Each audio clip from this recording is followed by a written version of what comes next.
গরমে নুন চিনির জল পেট ও শরীর ঠান্ডা রাখে, কিন্তু যারা ডায়াবেটিসের রোগী তারা কি করবেন? নুন চিনির জল তো তারা খেতে পারবেন না, তাহলে শরীর ঠান্ডা রাখতে তারা কি খাবেন? পরামর্শ দিয়েছেন হোমিওপ্যাথির সিনিয়র কনসালটেন্ট ডাক্তার প্রকাশ বল্লেক। ডায়াবেটিস নিয়ে প্রশ্ন করেছে এবং ডায়াবেটিসটা সত্যি এখন প্রতিদিন মিডিয়াতে আলোচনার বস্তু হতে পারে। তার কারণ শুধু ওষুধ খেয়ে এটা ভালো থাকতে পারে না, এবং সেই জন্য কিছু নিয়ম মানতে হবে। অবশ্যই গরমে অনেকেই এই গরমের হাত থেকে রক্ষা পাওয়ার জন্য নুন চিনির জল খায়, কিন্তু ময়দা এবং লবণ চিনি খুবই কম খাওয়া উচিত। কিন্তু যাদের নিয়মিত এলোপ্যাথি ওষুধ খাচ্ছেন তাদের অনেক সময় এটা ডায়াবেটিসটা ফল করে যায় এবং অর্থাৎ সুগারটা ফল করে যায়। সেক্ষেত্রে কিন্তু চিনি বা মিজরি বা এই চকলেট খেতেই পারেন, কিন্তু সেটা কিন্তু সাময়িক, কিন্তু বাস্তবিক অর্থে তারা খাবে না। তবে এই ক্ষেত্রে তাদেরকে কুল থাকার জন্য অবশ্যই কিছু নিয়ম মেনে চলতে হবে।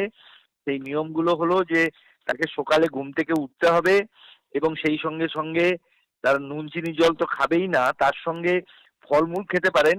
তবে টক ফলের সঙ্গে মিষ্টি ফল কখনোই খাবেন না, এবং যে কোনো একটি ফল খান ঘন্টা দুই পরে আরেকটি। অতএব এইভাবেই মেনে চললে ভালো।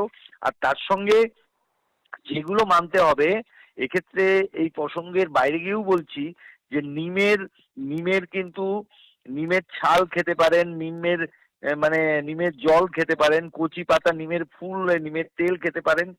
তবে অবশ্যই সেটা ডায়েটিশিয়ান এবং চিকিৎসকের পরামর্শ অনুযায়ী।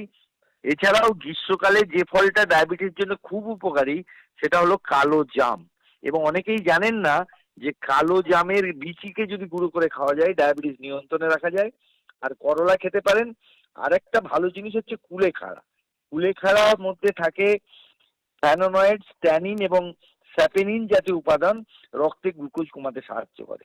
তাই ঠান্ডা থাকা। এবং আরেকটা ব্যাপার হচ্ছে যে ডায়াবেটিস হচ্ছে লাইফস্টাইল ডিজিজ। সেক্ষেত্রে বলবো যে এই যে মানুষের মনে হিংসা, দ্বেষ, এগুলোকে কিন্তু কন্ট্রোল করতে হবে। তাহলেই কিন্তু মানুষ ভালো থাকবেন। সকালে স্নান করবেন, স্নান করেই ভোজন করবেন, কিন্তু খেয়ে কখনো স্নান করবেন না। এইসব ব্যাপারগুলো মানলে মানুষের এবং রাত্রি জাগার ব্যাপারটাকে কন্ট্রোল করতে হবে। এবং আলু খেলেই যে সবসময় হবে, অনেক সময় দেখবেন যে অনেকে বলেন যে আমি নিয়ম মেনে চলি, আলু একেবারেই খায় না, তবু সুগারের আয়ত্তে আসছে না।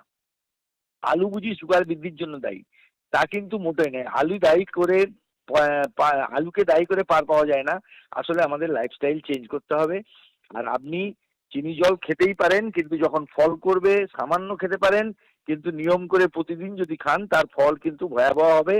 এবং ডায়াবেটিস আমরা যতটা ওষুধ যোগ করুক তার থেকে এটা কন্ট্রোল করতে হবে। এবং এইটা কন্ট্রোলের জন্য লাইফস্টাইল ডিজিজ এবং ভেবেচিন্তে খাওয়া, ভাত কম খাওয়া, এবং ঘেমে গেলে সেটাকে পরিষ্কার পরিচ্ছন্ন থাকা। এবং ডায়াবেটিস পেশেন্টের কিন্তু পায়ের প্রবলেম হয়, অর্থাৎ পায়ে গ্যাঙ্গিন হয়ে যেতে পারে। সেক্ষেত্রে পাটা গরম জলে ধুয়ে পরিষ্কার পরিচ্ছন্ন থাকলে এই হাত থেকে রক্ষা পাওয়া যায় এবং শরীরকে কুল রাখা যায়। সর্বোপরি ডায়াবেটিস রোগী ভালো থাকতে পারবে। পুদিনার জল তো খুবই ভালো জিনিস এবং সেটা খেলে খুবই ভালো। এবং পাতিলেবু, ভিটামিন সি আছে, পাতিলেবু একদম পুরোপুরি খেতে পারে, এই ব্যাপারে কোনো সন্দেহ নেই।